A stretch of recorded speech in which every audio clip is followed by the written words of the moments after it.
Madame, Monsieur, bonjour. Bienvenue sur la première grande tournée HTD en région Centre Val-de-Loire et en streaming pour ceux qui vont nous suivre pendant ces 6 dates. Quelques instants avec Stéphane Frachet qui va être avec nous et qui va être l'animateur complet de ces 4 débats. Le premier, ça va être de l'idée à la start-up en croissance.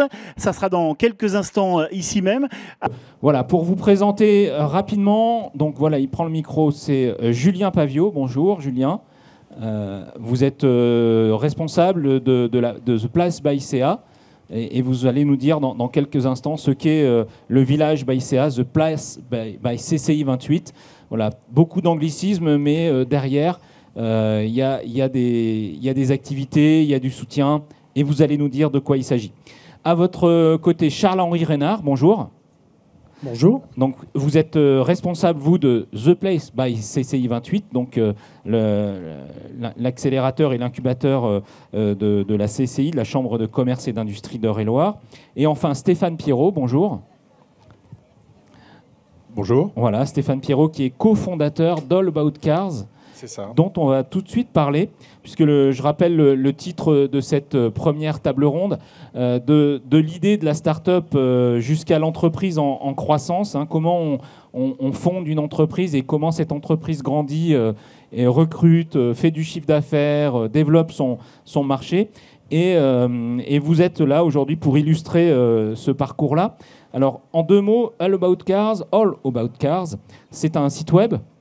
C'est un site web... Mais pas seulement.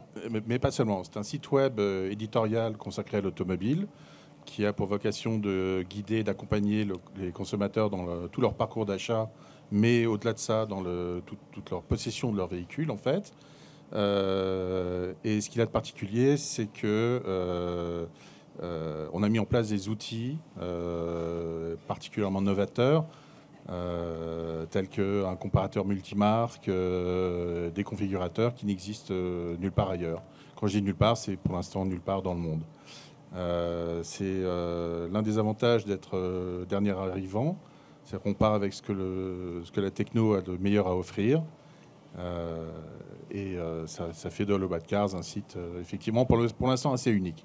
Alors, au départ d'une start-up, il y a souvent une idée, une discussion, un échange. Alors, souvent, c'est entre jeunes diplômés dans des grandes écoles, ce qui n'était pas votre cas, ou en tout cas pas très récemment. Non, on est des vieux diplômés. Des vieux diplômés, mais en tout cas, c'est pas dans une grande école ou dans la dernière année de promo que vous vous êtes rencontrés avec Guntram. Voilà, qui est votre co-associé, qui est un ancien journaliste ou qui est toujours journaliste automobile. Qui est toujours journaliste, sans doute le plus francophile des Allemands vivant en France. Guntram a travaillé pendant plus de 20 ans à l'Automobile Magazine. Guntram Fiala. Guntram Fiala, absolument. Il a été responsable de la mise en ligne du site de l'Automobile Magazine. Et en fait, All About Cars, c'est l'aboutissement et de son expérience et de la vision qu'il avait de ce qu'on pouvait faire aujourd'hui avec les outils que la techno nous met à notre disposition. Alors racontez-nous, puisque là on est sur les Human Tech Days, les jours de l'humain dans le numérique.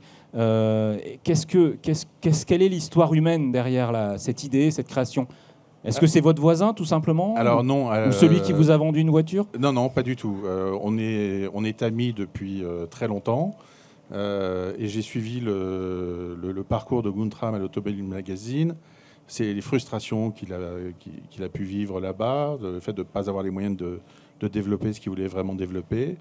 Et je ne cessais de lui dire, vas-y, lance-toi. Et puis un jour, l'occasion s'est présentée. Et puis on a décidé de faire ça ensemble. Et voilà. Et ça, c'était en 2017, c'est ça ? C'était en 2017, absolument. Et date de la création de la société ? La date de création de la société, c'était 2019. Au départ, on a fait le tour d'investisseurs qui étaient très intéressés, mais qui voulaient une preuve de concept. Donc on a fait développer sur nos fonds propres un prototype illustrant que, effectivement, ce qu'on voulait faire fonctionnait. Et puis ensuite, on est passé à la deuxième étape, qui était la recherche de financement. Alors c'est important, ce qu'on appelle le financement personnel. Enfin, au départ, vous mettez combien chacun dans l'aventure? Au départ, on a mis un peu plus de 100 000 euros de notre poche. C'était évidemment pas assez pour développer le site. Et on a eu un premier rendez-vous avec BPI à Paris.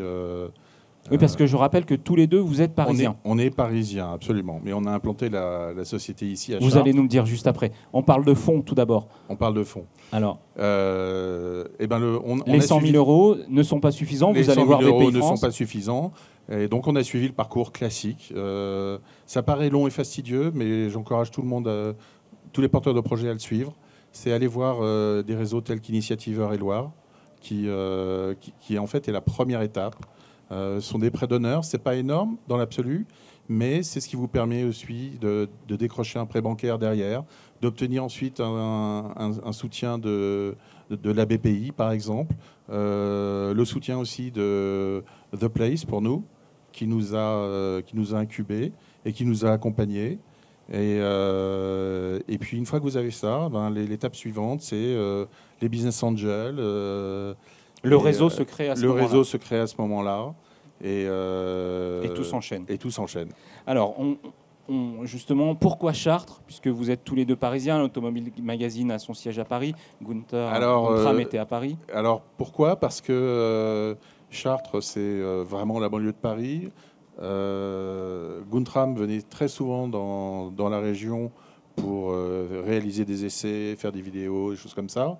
La plupart des parcs presse des constructeurs sont à l'ouest de Paris.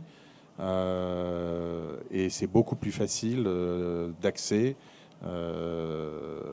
et puis bien plus pratique à bien des écarts. Il nous faut 1 heure pour venir ici. Tous les Parisiens savent très bien qu'en 1 heure, vous traversez la moitié de Paris en transport en commun. Voilà. Qu'est-ce qui vous convainc finalement de rester? L'accueil et la rapidité avec laquelle on a pu rencontrer les gens. Ça, c'est la grosse différence avec Paris. Comme je vous le disais, notre premier rendez-vous, c'était avec un des responsables de BPI France qui nous a dit « J'aime bien votre projet, je veux bien le transmettre, mais sachez que si vous le présentez à Paris, votre prochain rendez-vous, c'est dans 8 mois. » Ah oui. 8 à 9 mois. Et ici ? Ici, le lendemain du jour où on a décidé de venir toquer à la porte de Chartres, en 3 jours, on avait nos premiers rendez-vous. Et 3 jours, c'est le temps moyen qu'il nous faut pour voir quelqu'un. Ouais. Donc beaucoup plus rapide, les gens se connaissent, travaillent plus facilement ensemble, et c'est c'est un cercle vertueux, si vous voulez. Voilà. Alors, il faut être lucide. Est-ce que vous aviez, puisque c'est une belle société, des contacts déjà avec BPI France, des gens plutôt... vous étiez tous les deux plutôt expérimentés sur votre secteur, donc vous pouviez convaincre des investisseurs ou qu'est-ce qu'il y a est-ce que vous avez fait la balance avec d'autres implantations? Je pense par exemple au département 78 ou au département 72 à côté, les Yvelines ou la Sarthe, Le Mans, qui est aussi un incubateur, ou bien Orléans Alors, oui, en fait, un de nos premiers contacts, c'était avec les gens du Mans, qui étaient venus à Paris rencontrer des entreprises qui cherchaient des financements et des incubateurs. On est allé chez eux, c'était un peu loin. Et très honnêtement, le réseau était moins développé qu'ici. Chartres, c'est vraiment à 1 heure de Paris. Et comme je vous l'ai dit, on a été très bien accueillis tout de suite et par tout le monde surtout. Très bien. Voilà. Alors, le réseau fonctionne bien. Avant de voir justement le fonctionnement des appuis, des soutiens, des financements, peut-être en quelques mots résumés, puisqu'on aurait pu commencer par ça. All About Cars, donc, vous êtes un média, donc vous allez être un média d'automobile. Est-ce qu'il est déjà en ligne? Et puis, qu'est-ce que vous offrez en plus? Alors, le site est effectivement en ligne, totalement fonctionnel depuis une grosse quinzaine de jours. Ce qu'il offre, en plus de ses concurrents, c'est les outils spécifiques dont j'ai parlé tout à l'heure, un comparateur multimarque, ça n'existe nulle part. Toute personne qui aura essayé de faire un tour sur un configurateur de constructeur et qui aura passé 2 heures et qui en sera sorti en se demandant qui il était, où il habitait, connaît bien la problématique. Là, vraiment, on est au service du consommateur Et l'idée, c'est de faciliter et le choix, et l'achat, et l'entretien, et ensuite toute la... Et question simple, avant de passer la main, comment vous financez, ou en tout cas, où est votre chiffre d'affaires, le modèle économique? Notre modèle économique est le même que celui de nos concurrents. C'est la publicité en ligne, bien sûr, et surtout ce qu'on appelle les leads, c'est-à-dire les prospects commerciaux. C'est-à-dire que quelqu'un qui vient chez nous et qui va s'enseigner sur une voiture et qui va demander à être mis en contact, avec son accord bien évidemment, RGPD oblige, va laisser ses coordonnées qu'on va transmettre aux partenaires par lesquels il souhaite être contacté. Ça va être les concessionnaires, ça va être... les fabricants, les constructeurs. Les constructeurs, les compagnies d'assurance aussi, beaucoup. Et évidemment, les établissements bancaires pour le financement. Voilà. Voilà, donc si vous avez des questions sur All About Cars, et si vous n'avez pas le temps, ou je ne sais pas, je n'ai pas testé avec mon téléphone si le réseau n'est pas assez... J'imagine qu'ici, oui, quand même. Ah, ici, ça devrait aller, je pense, oui. On doit pouvoir All About Cars sur la 4G ou sur le réseau. Voilà, donc si vous avez des questions... allaboutcars.fr. Voilà, on vous garde quelques questions juste après, mais comment s'est passé l'accueil de All About Cars et comment se passe l'accueil des startups à Chartres? Voilà, avec Julien Pavio, qui est maire du village Baïséa, The Place qui est hébergé dans l'incubateur CCI 28, Chambre de commerce et d'industrie d'Eure-et-Loir, et donc Charles-Henri Rénat, responsable de The Place. En quoi consiste The Place et qu'est-ce que vous proposez, tout simplement? La première étape, c'est déjà l'écoute des porteurs, l'écoute par rapport à leur idée et voir quel est le potentiel d'entreprise. Voilà. Donc c'est là où ils en sont et là où ils veulent aller.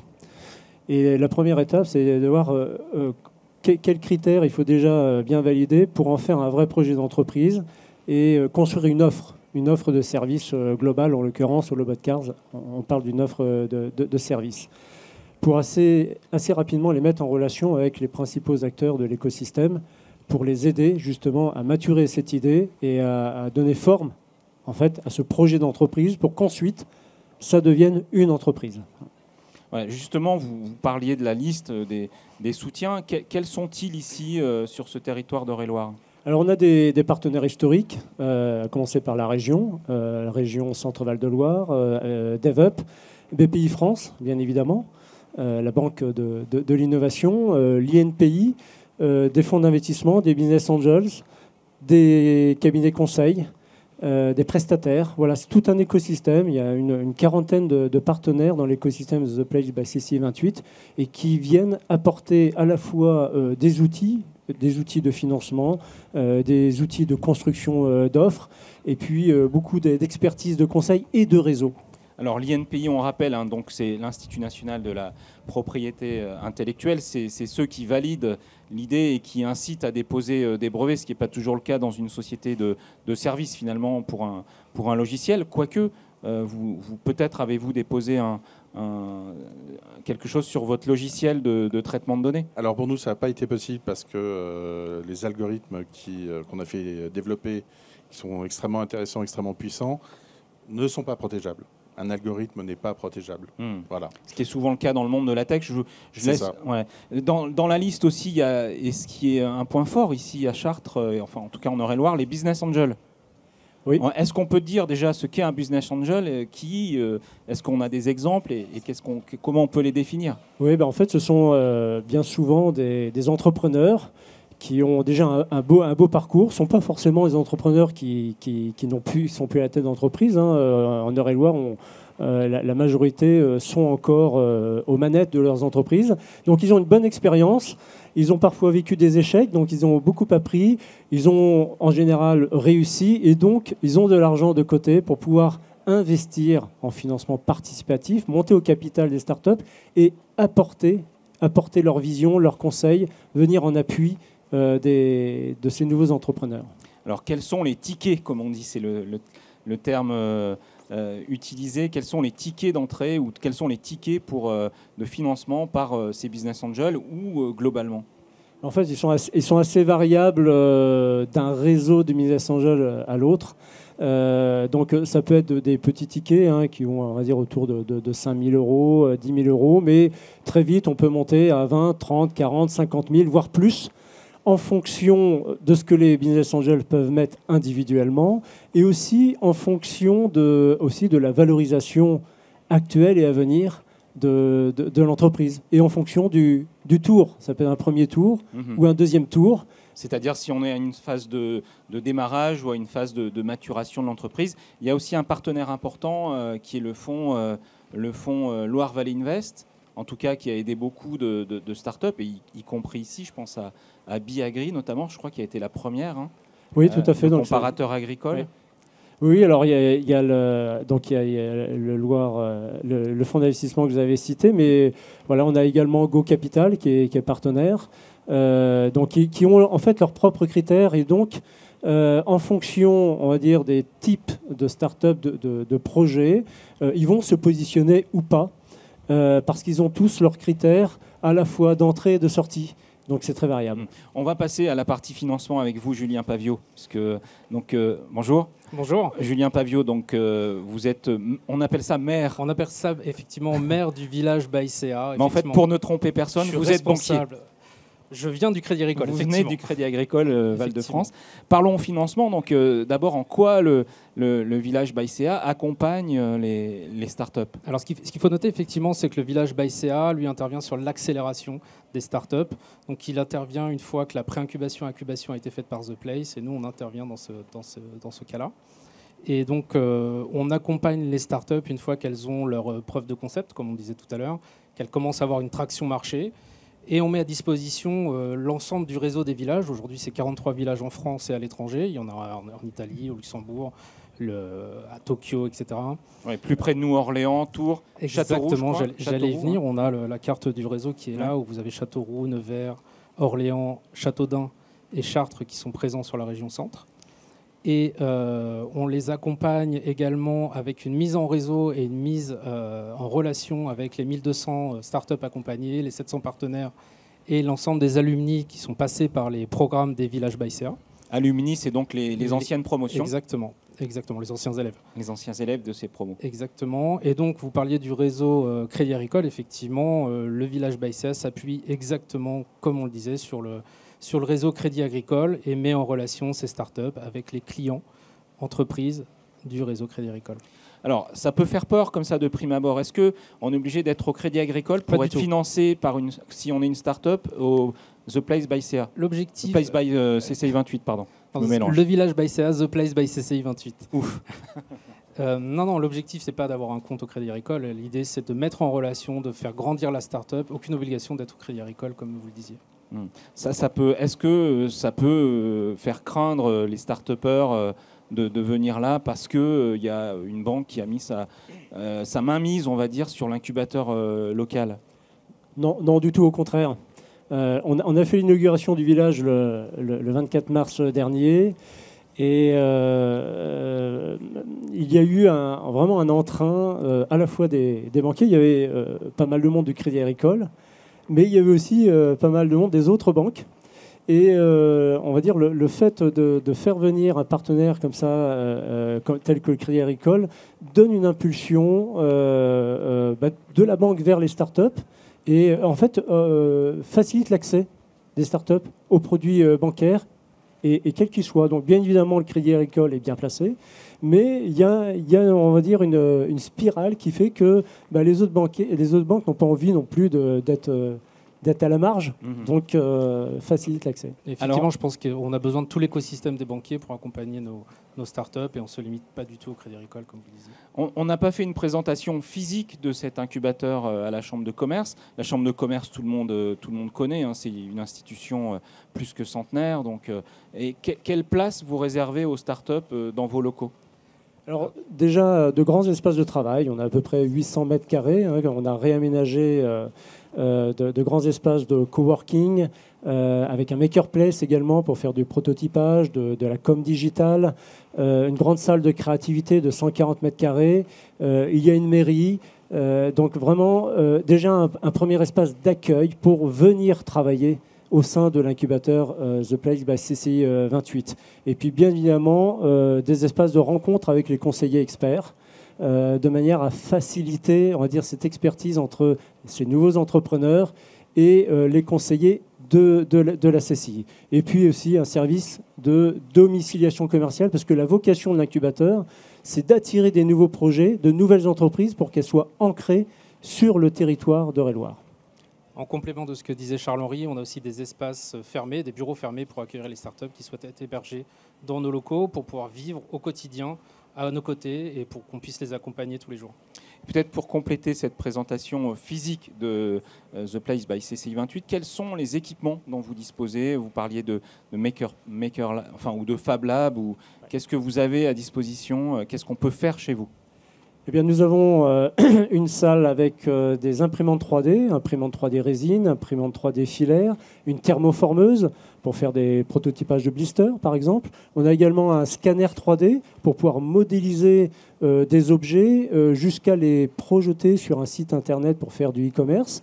Et puis, on a des découpeuses vinyle, graveurs laser pour travailler les objets de communication, notamment, et une station de travail pour la com digital avec la suite Adobe pour permettre aux startups de venir préparer leur support, prototyper, s'exercer avant d'acheter ce matériel éventuellement pour plus tard. Voilà. Ça permet de s'exercer, quoi. Et effectivement, ce que j'allais dire en complément, on a une vingtaine de places de coworking, on a 10 à 11 bureaux fermés où les startups peuvent rester dans les lieux. Est-ce qu'on a des exemples d'autres? Là, on a beaucoup parlé de All About Cars tout à l'heure. Est-ce qu'on a d'autres exemples d'entreprises hébergées à la CCI? Alors, nous avons Beautymix, Beauty by Me, avec on va dire le robot Beautymix. Je pense que beaucoup d'entre vous l'ont suivi. Il a fait un petit peu chaînes parler télé, de lui dans les voilà. médias. Ouais. Tout à fait. Donc on a Beautymix qu'on l'on suit déjà depuis de nombreuses années. Vous avez Maison M qui va pitcher tout à l'heure au Food Truck, Menuse. Voilà, ce sont des exemples de start-up qu'on accompagne déjà depuis quelques temps et qui commencent à bien percer. Donc Beautymix, c'est dans le domaine de la beauté, mais les autres Maison M beauté, Menuse plutôt dans l'art de vivre avec on va dire une solution pour faciliter la définition des menus à la maison, et puis d'autres startups voilà, dans différents domaines, que ce soit cosmétique, éco-innovation, numérique, digital. Alors, qu'est-ce qui a fait que la CCI a voulu développer à ce point cet incubateur et The Place by CCI? Qu'est-ce qui a motivé ce développement? Alors déjà, le positionnement sur l'innovation de la CCI 28, qui voilà, depuis une douzaine d'années est fortement investi pour développer l'innovation au sein des entreprises, au sein de l'entrepreneuriat. Voilà. Et donc, la CCI 28 a été reconnue leader en région Centre-Val de Loire au niveau des CCI et à un moment donné a voulu mettre en place vraiment un outil d'attractivité et de développement de l'entrepreneuriat innovant. Et pour ça, elle a même été chercher un label européen, label EU-BIC, qui est délivré par EBN et qui fait que la CCI 28 est le seul EU-BIC de la région et fait partie de ces 130 EU-BIC européens. Donc ça donne aussi un accès à un réseau européen pour ces entrepreneurs. Est-ce que ça vous a donné des financements supplémentaires? Parce que je crois savoir que vous allez étendre bientôt votre village. Alors ça nous a permis effectivement d'accéder à un financement européen, le financement FEDER, et de fait de ce label qui nous donne une dimension régionale, de facto, eh bien, on a déployé la marque The Place by CCI dans le 18, dans le Cher, 36, à Châteauroux, et dans le 41 à Contres, et là, dans les toutes prochaines semaines, à Tours, donc dans le 37. Très bien. Merci beaucoup. Si vous avez des questions, c'est le moment de vous rapprocher. Et puis, bien sûr, on pourra vous donner la parole. Peut-être aussi une question qui n'a pas été évoquée, qui s'adresse à vous deux, voire à vous trois. Est-ce que c'est facile d'accéder à un incubateur? On a d'abord envie de rester chez soi, de voir si le business marche, avant de se donner ou de se livrer peut-être à d'autres. C'est pas toujours un pas facile à franchir, j'imagine, dans la création d'entreprise. Et par rapport à cette question, est-ce que The Place by CCI 28 est accessible? Ou comment vous travaillez cette accessibilité? Alors, je pense qu'il ne faut pas hésiter à rejoindre un incubateur pour plein de raisons. D'une part, ça vous ouvre un réseau, ça vous facilite les choses, ça vous met aussi en contact avec d'autres entrepreneurs, d'autres porteurs de projets qui ont souvent des problématiques très similaires aux vôtres. Et ces échanges sont particulièrement nourrissants, je vais dire, et permettent d'avancer plus vite sans doute. Rester tout seul dans son coin, c'est bon pour un temps, mais je pense qu'au-delà de 3 à 6 mois, il faut sortir de chez soi. On a envie, oui, Julien Pavio. Effectivement, pour compléter ce que disait Stéphane, vous posiez la question de comment on accède à un incubateur, un accélérateur. Aujourd'hui, on lance un appel à candidature qui se termine le 12 pour justement accompagner les startups sur notre incubateur accélérateur à la Village by CA, The Place by CCI. Et quand il n'y a pas d'appel à projet, il ne faut pas hésiter à faire ce que j'ai fait, savoir décrocher son téléphone, appeler les gens et solliciter un rendez-vous. Et généralement, on est bien reçu. Est-ce que, peut-être, Charles-Henri Renard, est-ce que la crise du Covid et les confinements, les restrictions, est-ce que ça a un peu mis en suspens certaines implantations? Alors, ça a mis un coup de frein sur la dynamique de projets d'entreprise. Alors, pas de manière générale, mais au niveau de l'entrepreneuriat innovant, on a senti effectivement des flux un peu plus timides, qui nécessitent pour nous d'aller vraiment au-devant, d'aller les chercher ces projets, et donc en fait de rassurer, de bien montrer qu'on est toujours là et que plus que jamais, déjà, on est à leur écoute pour comprendre leurs projets et les orienter le mieux possible et leur donner une vraie dynamique. Voilà.